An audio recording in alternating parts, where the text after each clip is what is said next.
Alhamdulillahi wa kafa wa salamun ala ibadihilladzina istafa wa nashhadu an la ilaha illallah wahdahu la syarika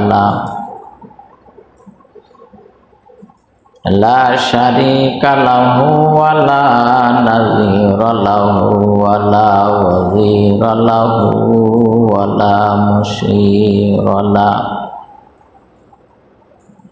wa la misla lahu wa la zidda lahu wa la nidda lahu wa nashhadu an la sayyidina wa sanadana wa habibina wa tabibina wa habiba qulubina wa habiba maulana wa aulana Muhammadan abduhu wa rasuluh. Faqad qala Allahu ta'ala fi kalamihil majid wal furqanil hamid. A'udzu billahi minasy syaitanir rajim. Bismillahirrahmanirrahim. Kullu nafsin dha'iqatul maut summa ilaina turja'un.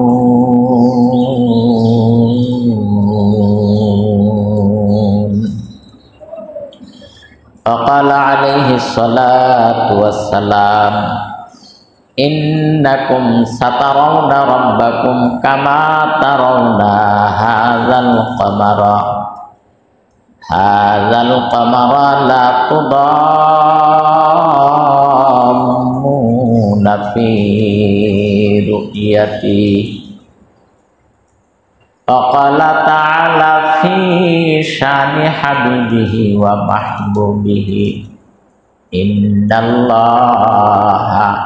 wa malaikatahu yusalluna 'alan nabi ya ayyuhalladzina amanu sallu 'alaihi wa sallimu taslima.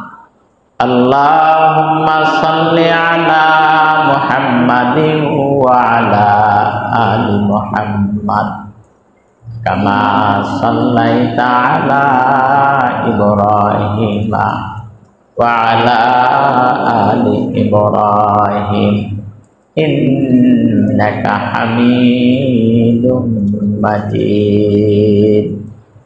Allahumma barik ala Muhammadin wa ala ali Muhammad kama barakta ala Ibrahim wa ala ali Ibrahim innaka Hamidum Majid.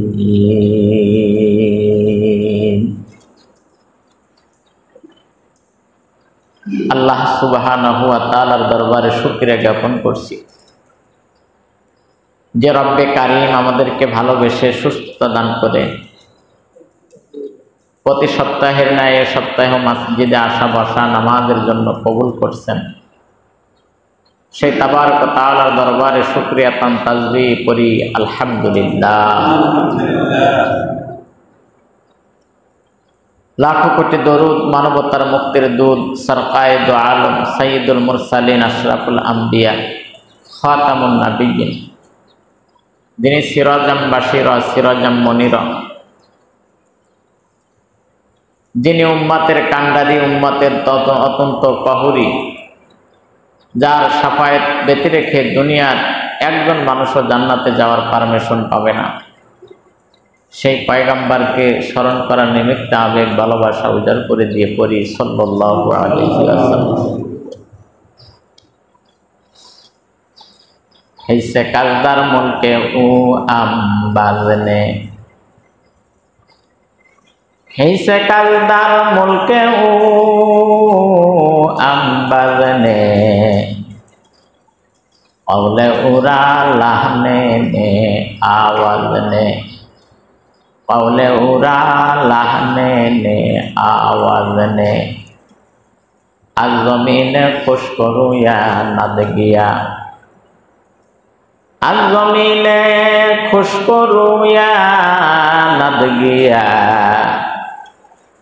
Asmara बेसुतू दारद नेगा, Asmara बेसुतू दारद नेगा।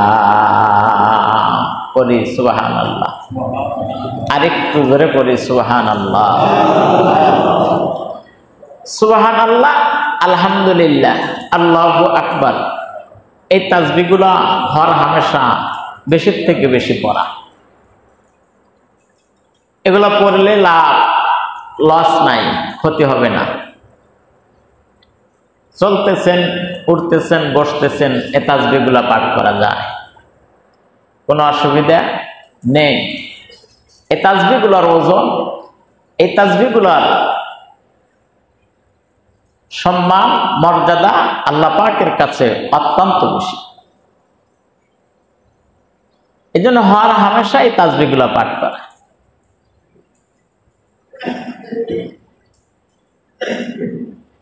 হাদিসের কিতাবের মধ্যে আসছে, যখন কোনো ব্যক্তি সুবহানাল্লাহর তাসবিহ পাঠ করতে থাকে, জমিন থেকে আসমানের এই শূন্য জায়গাটাকে আল্লাহ পাক তার জন্য সওয়াব দিয়ে ভরপুর করে দেয়। ভাবতেছেন যে এত সওয়াব দিয়ে কি করবো না কি করব। আমরা শুধু নেকের পরিমাণটা বলি, কিন্তু গুনাহেরও একটা পরিমাণ আছে। কিন্তু এমনও কিছু গুনাহ আছে যে গুনাহের কারণে বান্দার জীবনের সমস্ত আমল বরবাদ হয়ে যায়। এমনও কিছু গুনাহ আছে।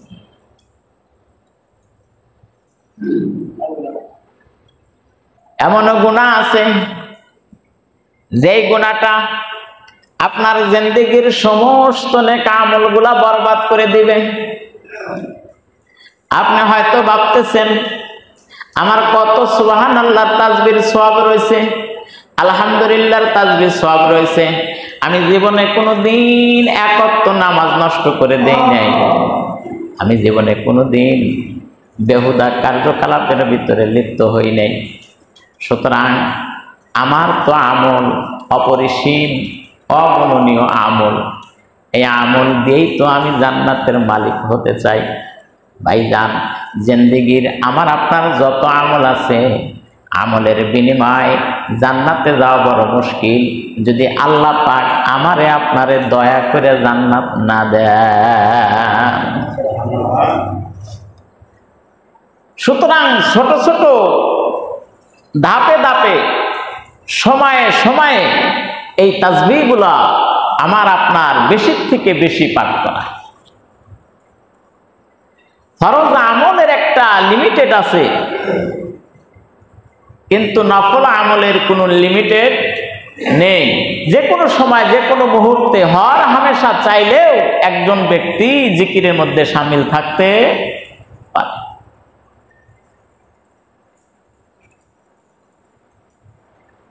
হামদে বেহাদ মর খোদায়ে পাকের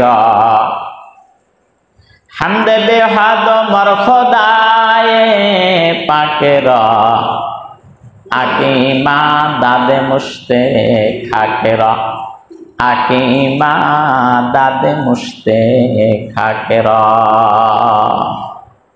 আমি আপনি আল্লাহ সুবহানাহু ওয়া তাআলার যত প্রশংসাই করতে থাকি না কেন, এই প্রশংসা আমার আপনার জীবনের হিসাবে একেবারেই অল্প প্রশংসা।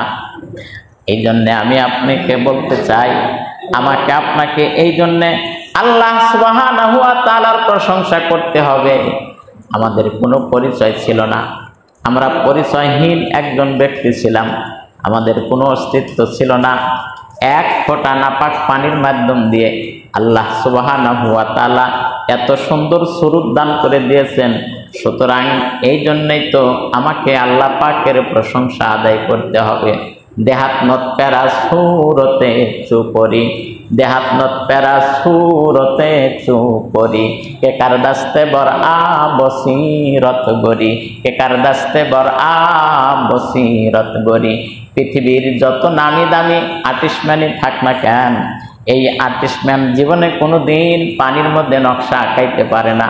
কিন্তু আল্লাহ সুবহানাহু ওয়া তাআলা এমন কুদরতওয়ালা, এমন ক্ষমতাওয়ালা, যিনি এক ফোঁটা নাপাক পানির মধ্যে এত সুন্দর চেহারা দান করলেন। জোরে কান সুবহানাল্লাহ। লাকাদ খালাকনাল ইনসানা ফি আহসানি তাকওয়িম। এই যে চেহারার সৌন্দর্য, এটা এমনি এমনি হয় নাই। আমার ক্ষমতা দিয়ে এই সৌন্দর্য বৃদ্ধি আমি করতে পারি নাই। আমার পিতামাতা এত সুন্দর করে চেহারা তৈরি করেন নাই। এর পিছনে এক নিপুণ কারিগরের হস্তক্ষেপ ছিল। তিনি হলেন কে? একটু জোরে বলা লাগবে, তিনি কে? তিনি হলেন আল্লাহ। তিনি হলেন আল্লাহ। ওয়ালিল্লাহি মুলকুস সামাওয়াতি ওয়াল আরদ, আল্লাহু আলা কুল্লি শাইইন কাদির। একমাত্র তিনি, যিনি নিপুণ হাতে আমার আপনার এত সুন্দর স্বরূপ দান করছেন, একমাত্র তিনি ক্ষমতাওয়ালা। তিনি ব্যতি রেখে দুনিয়ার আর কারো পক্ষেই সম্ভব নয় এত সুন্দর করে চেহারা তৈরি করা। আছে নাকি? যে আল্লাহ পাক এত সুন্দর করে আমারে তৈরি করলেন, যে আল্লাহ পাকের কুদরতে এই সুন্দরের পিছনে কাজ করছেন, সে আল্লাহ সুবহানাহু ওয়া তাআলা বলেন, বান্দা আমি বড় যত্ন করে তোমারে বানাইছি, তিল তিল করে যত্ন করে তোমারে আমি বড় করেছি।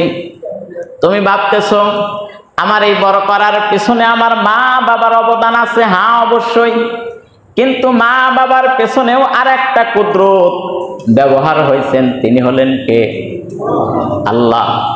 আপনি যখন কান্না করছেন, এই কান্নার পিছনে মায়া আর মমতা আপনার প্রতি জায়গায় দিচ্ছেন। তিনি কে? আল্লাহ পাক জায়গায় দিয়েছেন। আপনার কখন কান্না করেছেন, মা কান্নার আওয়াজটা মায়ের কর্ণকহরে পৌঁছানো মাত্রই হাজারো ব্যস্ততার অবসান ঘটিয়ে সন্তানকে বুকের মধ্যে আগলে ধরেছে।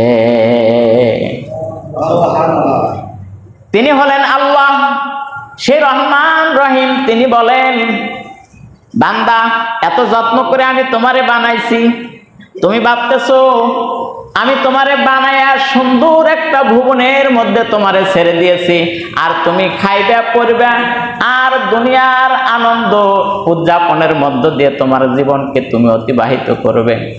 তুমি করলে তুমি করতে পারো। তোমাকে আমি স্বাধীনতা দিয়েছি। তোমার এই স্বাধীনতার পেছনে যদিও আমার কুদরত আছে, আমি শক্ত হাতে তোমাকে পাকড়াও করতে পারি, ধরতে পারি, কিন্তু আমি আল্লাহ পাক তোমারে ধরবো না। তোমারে পাকড়াও করব না, আমি অবকাশ তোমাকে দিয়ে দেব নির্দিষ্ট একটা সময় সীমা পর্যন্ত। ওই নির্দিষ্ট সময় যখন তোমার গুণে আসবে, তুমি যে হালাতের মধ্যেই থাকো না কেন, যে অবস্থার মধ্যেই থাকো না কেন, সেই দিন দুনিয়ার কোনো শক্তিওয়ালা তোমাকে আটকে রাখতে পারবে না, দুনিয়ার লাঠিয়াল বাহিনী তোমারে আটকে রাখতে পারবে না, প্রভাব প্রতাপশালী ব্যক্তিবর্গরা তোমাকে আটকে রাখতে পারবে না। সেদিন আমার শক্ত হাতে তোমাকে পাকড়াও করে নিয়ে আসবো, দুনিয়ার কেউ তোমারে রাখতে পারবে না, আর তুমি নিজেও দুনিয়াতে থাকতে পারবে না। সেই দিনটা আমার আপনার সামনে আছে নাকি অতীত হয়ে চলে গেছে? আল্লাহ তাই বলেন, কুল্লু নাফসিন যায়িকাতুল মাউত সুম্মা ইলাইনা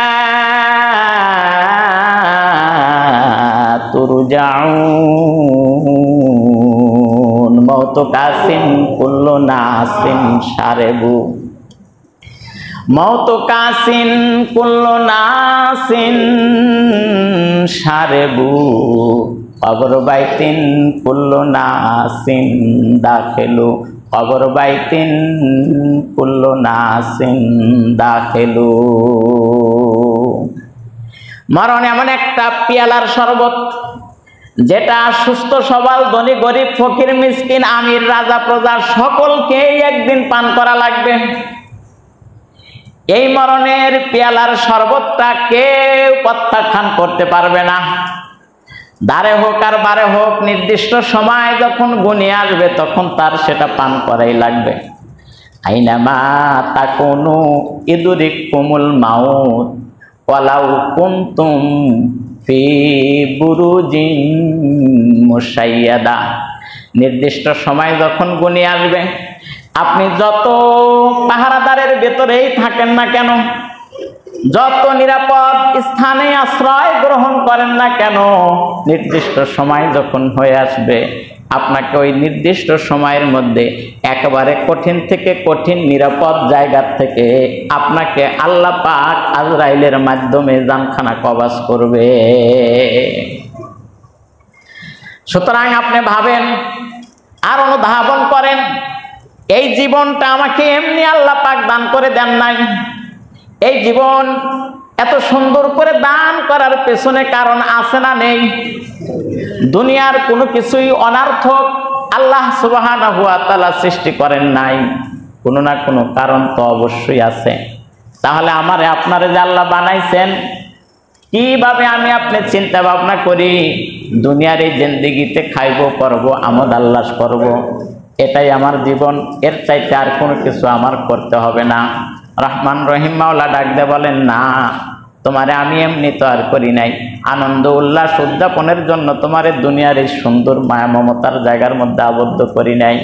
দুনিয়ার এই সুন্দর জায়গায় তোমারে পাঠানোর পেছনে কাজ করছে।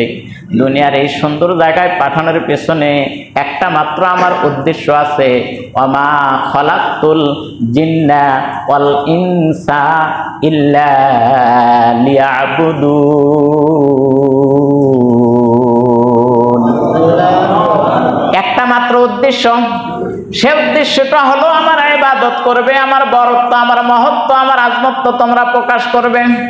দুনিয়ার এই জিন্দেগিতে, দুনিয়ার এই ব্যস্তময় জীবনে এসে আমি আর আপনি সেই মহান তাবারক ওয়া তাআলার কতটুকু বরত্ব, মহত্ব, আজমত্ব প্রকাশ করতে পারতেছি, একটুখানি নিজে নিজে চিন্তা ভাবনা করা দরকার। আমরা এমন ব্যস্ত হয়ে গেছি যে চিন্তা চেতনা করবার টুকু আমার সময় নেই। আমি বাল বাচ্চা নিয়ে চিন্তা করার সময় আছে, আমার ফ্যাক্টরি নিয়ে ভাবনার চিন্তা, এটা আমার সময় হয়। আমার হাল চাষ করা লাগবে, জমি আবাদ করা লাগবে, এটা নিয়ে আমার চিন্তা হয়। কিন্তু কখনো আমার এই 63 সাল এই জিন্দেগির, এই 70 বছরের এই জিন্দেগি আমি কোন হালাতে পার করতেছি, কিভাবে কাটাইতেছি, এটার জিন্দেগির হিসাব আমি বাদই দিয়ে দিলাম। অন্তত 7 দিন পর পর একটা জুমার দিন আসে, আমার এই জীবনে কত জুমার নামাজ আমার ফৌত হয়ে গেল, একটা বারের জন্যও তো হিসাবটা করলাম না। আল্লাহ পাকের হুকুম, ফরজ ইবাদত নামাজ, আমার এই জীবনে কত নামাজ আমার নষ্ট হয়ে গেল, সেই হিসাবটুকু আমি করতে পারলাম না। অথচ আল্লাহর রাসূল স্পষ্ট করে ব্যক্ত করেছেন, কাফের আর মুসলমানের মধ্যে পার্থক্য হলো নামাজ। কাফেরেরা নামাজ পড়ে না আর মুসলমানেরা নামাজ তাহলে নামাজি হলো কাফের আর মুসলমানের পার্থক্য, অথচ আমার আপনার এই নামাজের প্রতি উদাসীনতা কম না বেশি? একটু জোরে কন, কম না বেশি? এই উদাসীনতার কারণটা কি? এই উদাসীনতার কারণটা হলো এই দুনিয়ার মায়া মমতার মহব্বতের মধ্যে আমি আপনি আবদ্ধ হয়ে গেছি। আল্লাহ ডাকতে বলেন, ইয়া আইয়ুহাল ইনসান মা গর্রাকা বিরব্বিকাল কারীম।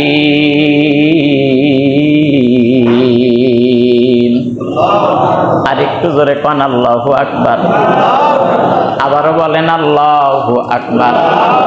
আল্লাহ আল্লাহ কিয়া মুবারক নাম হায়, আল্লাহ আল্লাহ কিয়া মুবারক নাম হায়, আল্লাহ আল্লাহ মমিনু কা কাম হায়, আল্লাহ আল্লাহ মমিনু কা কাম হায়। আল্লাহ আল্লাহ নাম, এই নাম এটা যেমন বড়ত্ব মজাদার, যেমন স্বাদযুক্ত নাম, এটা যেনারা জপে তেনারাই অনুধাবন করতে পারে, অনুভূতি করতে পারে। পক্ষান্তরে এই নাম যেনারা জপে না, এই নামের স্বাদ তেনারা পায় না। সুতরাং যেনারা আল্লাহর বরত্ব আর মহত্ব প্রকাশ করতে থাকে, তার মধ্যে ওই ব্যক্তিবর্গরা একটা মজা পায়, আনন্দ পায়, স্বাদ পায়। মজা স্বাদ যতক্ষণ পর্যন্ত আমলিয়াতের মধ্যে আমার আপনার না আসবে, ততক্ষণ পর্যন্ত এই আমলটা আমি আপনি মজার সহিত খুশু খুজুর সহিত করতে পারবো না। ভাইজান, তাই আমি আপনাদেরকে আহ্বান করে বলবো, দুনিয়ার এই জিন্দেগি অল্প কয়েকদিনের জিন্দেগি। আজকে আসি তো কালকে থাকবো না, কালকে থাকলো তো তার পরশু আমি থাকবো না। যে কোনো সময় যে কোনো মুহূর্তে এই দুনিয়ার থেকে আমার বিদায় হয়ে চলে যাওয়া লাগবে। তাই তো রহমান রহিম মাওলা ডাক দিয়ে বলেন, গোলাম রে, আমি তোমাদেরকে বড় যত্ন করে বড় সুন্দর করে তোমাদেরকে বানাইছি। কে তোমাদেরকে আমার থেকে বিমুখ করে দিল? কার প্রেমের মধ্যে আবদ্ধ হয়ে আমার মতন রহমান রহিমের প্রেম থেকে তুমি উদাসীন হয়ে গেলে, দেওয়ানা হয়ে গেলে? তার কারণটা কি? আমি কি তোমারে তিল তিল করে বড় করি নাই? সুস্থতার জীবনকে আমি তোমারে দান করে দেই নাই? সুস্থতার নিয়ামতকে আমি তোমারে খাওয়াই না? আমি কি পৃথিবীর আলো বাতাস তোমারে দেখাই না? কত সুন্দর করে চলার বন্ধ ব্যবস্থা করে দিলাম। মুখ দুটো দিয়ে বলার মতন ক্ষমতা আমি আল্লাহ পাক দান করে দিলাম। চক্ষু দুটো দিয়ে দেখবার মতন নজর আমি আল্লাহ পাক তোমারে দান করে দিলাম। মজাদার খাবার শক্ত হইলেও যাতে খাইতে পারো, তাই মজবুত দাঁত আমি তোমার জবানের মধ্যে, মুখের মধ্যে দিয়ে দিলাম। কত ভারী বোঝা তুমি বহন করে গন্তব্যস্থানে নিতে পারো, এটা তোমার শক্তি দিয়ে তুমি নেও না, বরঞ্চ আমি আল্লাহ পাক শক্তি দিয়েছি তাই তুমি নিতে পারো। আওয়াজ করে বলেন না সুবহানাল্লাহ। সুতরাং সে আল্লাহ পাকের দরবার থেকে কি করে আমি বিমুখ হয়ে থাকি, আল্লাহর বরত্ব থেকে প্রকাশ করার থেকে কি করে আমি মুখ ফিরায় থাকি? এখনো সময় আছে, একটুখানি অনুধাবন করেন, একটু বোঝার চেষ্টা করেন। আমার চাইতে কত শক্তিধর, কত ক্ষমতাধর ব্যক্তিবর্গ দুনিয়ার থেকে বিদায় হয়ে চলে গেছে। তাদেরও বিলাসবহুল গাড়ি ছিল, বিশাল বড় বড় অট্টালিকা ছিল, তাদেরও ক্ষমতার কোনো কমতি ছিল না, প্রাচুর্যের কোনো কমতি ছিল না। তারপরেও তেনারা এই দুনিয়াতে আসে না চলে গেছে? দুনিয়ার থেকে বিদায় হয়ে চলে গেছে। ওইখান থেকে আমাদেরকে শিক্ষা নিতে হবে, যারা চলে গেছেন তেনাদেরও টাকা পয়সা, অর্থবিত্ত, প্রাচুর্য, সম্পদশালী সব কিছুই তো তার ছিল। আত্মীয় ছিল, বন্ধু মহল ছিল, গোষ্ঠী ছিল, সব কিছুর ভিতর দিয়েও তেনাদেরকে আল্লাহ পাক নিয়ে নিয়েছেন।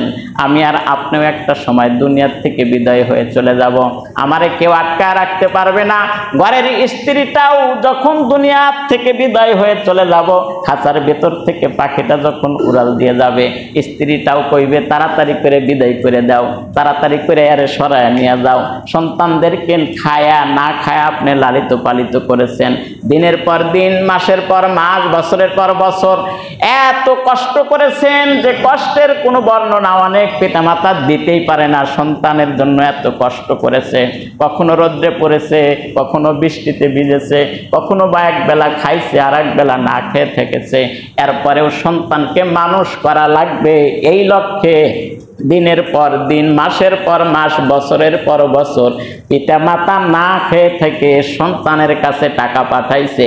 এই রকম অভিভাবক আছে না না? এত কষ্ট করে লালন পালন করলেন, বড় করলেন, যত্ন করে বিবাহ বন্ধনে আবদ্ধ করে দিলেন। কোরআনের মধ্যে স্পষ্ট ভাষায় আসছে বাজান, এই সন্তানটাও হাসরের ময়দানে চিনবে না পিতামাতাকে। যারা এত কষ্ট করে লালন করলেন, পালন করলেন, যার সুখ শান্তির জন্য নিজের সুখ শান্তি সব বিসর্জন করে দিলেন, নিজে একটা দামি খাবার খাইলেন না সন্তানকে দিবেন বলে, নিজে জীবনে আনন্দকে উদযাপন করলেন না, সন্তানেরকে উদযাপন করার সুযোগ করে দিলেন। কিন্তু সেই সন্তানও তো আমারে সেই দিন চিনবে না, স্বামী স্ত্রীরে চিনবে না, স্ত্রী স্বামীরে চিনবে না, কেউ কারোর সাথে পরিচয় দিতে চাইবে না, সবাই পলায়নরত থাকবে, চেষ্টা করবে আজকের এই মহা সংকটময় মুহূর্তে, মহা মুসিবতের এই মুহূর্তে আমারে যেন কেউ না দেখে, আমারে যেন কেউ না দেখে, আমার কাছে যেন কেউ না আসে, আমার সামনে যেন কেউ না পড়ে। এরকম করে পলায়ন করতে থাকবে, এরকম করে দূরে দূরে সরে যাইতে থাকবে। যাদের জন্য আমি এত কষ্ট করলাম, যার কারণে আমি আল্লাহর হুকুমের অবাধ্য মোতাবেক জীবন যাপন করলাম, যাদের সুখের জন্য কোনটা আমার জন্য জায়েজ সম্পদ, কোনটা না জায়েজ সম্পদ, এটার বিবেচনা আমি করলাম না, সেই সন্তান সন্তানটির জন্য একটা সময় একটা মুহূর্তে আমারেও কিন্তু জাহান্নামের মধ্যে জ্বলা লাগতে পারে। সুতরাং মায়া মমতা আলাদা জিনিস, প্রেম ভালোবাসা আলাদা জিনিস। এটা সাহাবায়ে কেরামদের মধ্যেও ছিল, তাবে তাবিনদের মধ্যেও ছিল, খোলাফায়ে রাশিদদের মধ্যেও ছিল, আমাদের মধ্যেও আছে। তেনারাও প্রেম প্রীতি ভালোবাসার মধ্য দিয়ে এই রহমান রহিম মাওলা আল্লাহকে সন্তুষ্ট করে গেছেন। সুতরাং আমি আর আপনি যদি সেই মালিককে সন্তুষ্ট করে যেতে পারি, দুনিয়াটা আমার আপনার জন্য শান্তির একটা জায়গা হবে। আবার দুনিয়ার থেকে যেদিন আমি আপনি বিদায় হয়ে চলে যাব, ওই কবরের জিন্দেগিটাও আমার আপনার জন্য শান্তির মুক্তির একটা জায়গা হয়ে যাবে। ফামান তাবিআ হুদায়া ফালা খাউফুন আলাইহিম ওয়ালা হুম ইয়াহজানুন। আহকামুল হাকিম রব্বুল আলামিন বলেন, এই জীবন আর ওই জীবন, দুনিয়ার জীবন আর পরজিন্দেগির জীবনে যদি কোনো ব্যক্তি সুখ শান্তি সমৃদ্ধি পেতে চায়, তাহলে ওই মানুষটাকে কোরআনের আলোয় আলোকিত হওয়া লাগবে, কোরআনের আদর্শে আদর্শিত হওয়া লাগবে। কোরআন যেইভাবে আমারে চলার কথা বলেছেন, বলার কথা বলেছেন, ঠিক ওইভাবে আমারে চলা বলা লাগবে। এক কথায় কোরআনের কথাই যদি আমার কথা হয়, কোরআনের আদর্শই যদি আমার জীবনের একমাত্র আদর্শর বস্তু বানাইতে পারি, ভাইজান আল্লাহ পাক বলেন ওই ব্যক্তির কোনো চিন্তা থাকবে না। দুনিয়ার জিন্দেগির চিন্তা কিসের? খাওয়া পড়া চিকিৎসা বাসস্থান, এই তো আমাদের চিন্তা। কি খাইবো এই চিন্তা, কি পরবো এই চিন্তা, খাওয়া পড়া বাসস্থান চিকিৎসার বন্দোবস্ত যা কিছু থাক না কেন, সব কিছুর বন্দোবস্তা আল্লাহ সুবহানাহু ওয়া তাআলা করে দিবেন। এবং পরজিন্দেগিতে আমারে আপনারে জান্নাতের উঁচু মাকাম জান্নাতুল ফেরদাউস দান করে দিবেন। সকলেই বলি আমিন, আরো জোরে বলি আমিন।